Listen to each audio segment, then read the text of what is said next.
Hey, it's Charyn Harris. So the music world has lost someone who's very special, very revered, and an important figure, important artist, and a very dear and valued friend of mine. So today I'm going to remember Amp Fiddler.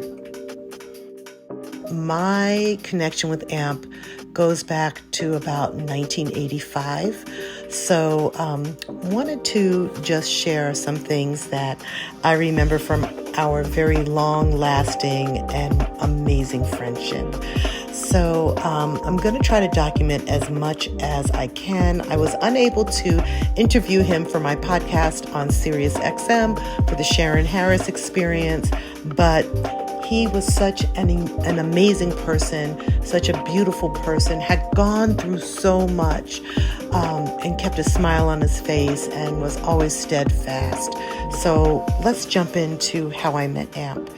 I met Amp when he was playing a show with Parliament Funkadelic. I think it was in Port Chester, New York, if I'm not mistaken. It was right around 1985 or so, and prior to me moving to Los Angeles. And during that show, I also met Blackbird McKnight, I met Michael Hampton, I met Eddie Hazel. Now, I did ask him how he got his name Amp, and he said Anthony. So I sat there and I looked at him. I said, Anthony, Amp. Because back then, nobody said Anthony. People would say Amphany.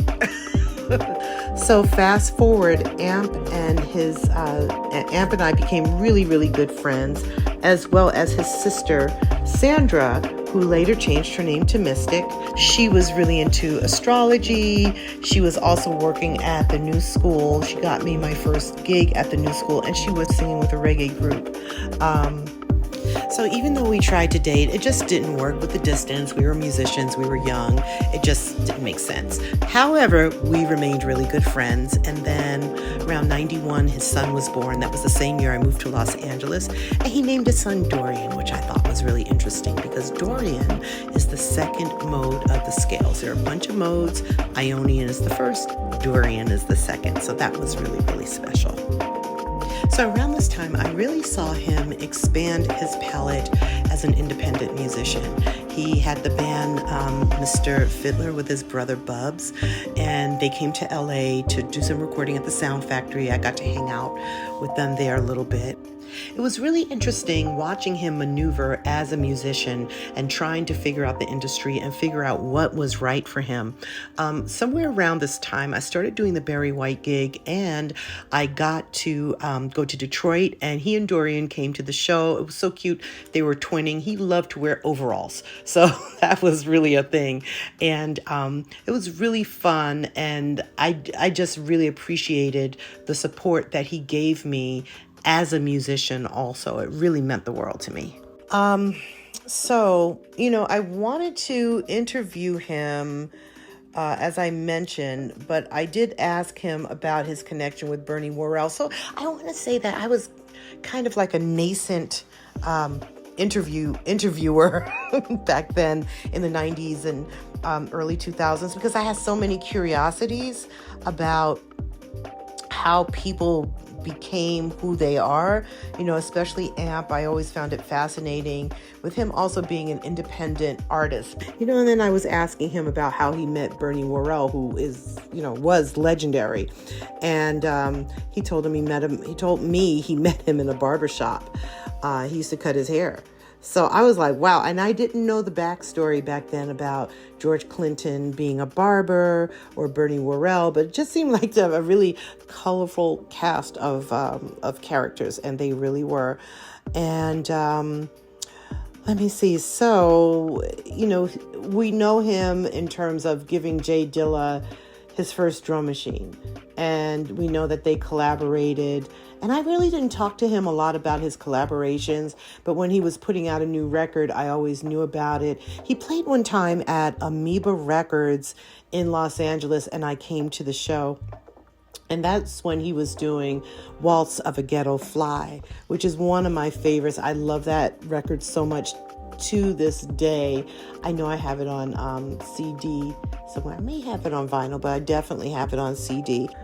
One time he was playing at the Temple Bar, I believe, in Santa Monica, and it happened to be my birthday, and I came to the show really late. I think I was touring with Barry White still at that point, but I knew he was in town. I really wanted to see him perform, and I came in, and it was on my birthday, and this man wished me a happy birthday from the stage. Now, how he remembered it was my birthday was beyond me. I mean, he was like so super organized, but that's just who he was. And I never forgot that. And I never forgot how he made everyone feel so special.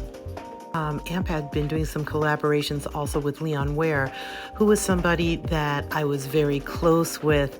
And his wife, Carol, and I were recently talking about Amp and about his transition and how much we just adored him, adored his talent, adored his spirit, and how he and Leon must be in heaven making some pretty amazing music.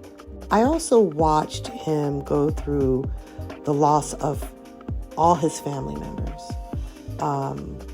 And that was really challenging. And he was really quiet and just so graceful about everything. And, you know, his sister, Mystic, you know, sadly passed away. And his other sister, Deb, who's also since passed, would connect with me. And we'd talk, and she let me know how Mystic was doing because she knew I was very, very close. And I always really appreciated the inclusiveness that they had with me. And then I saw Amp a couple more times. I came to Detroit for the Detroit Jazz Festival. I was doing tour management for Macy Gray, and he came and he hung out. And it's so funny. I was looking in my phone. I have the text messages of when I was saying, hey, you know, I got a backstage pass for you, blah, blah, blah, blah, blah, blah, blah. Like he needed it because he was like the mayor of Detroit. So silly me, like,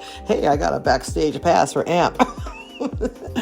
But I did have a backstage pass for him. So I think the last time I saw him was at the Hollywood Bowl. He was playing at the Hollywood Bowl. I want to say it was Flying Lotus. Thundercat was playing, and he was on the bill as well. And I got to hang out with him a little bit. How magnificent is it that we right now get to walk the earth at the same time as some people? And to me, Amp is definitely one of those people. Amp was always thoughtful, intentional, just so kind and humble, no matter what was going on with him personally. He was selfless and just such a gem. And I am always going to value every memory I have of him.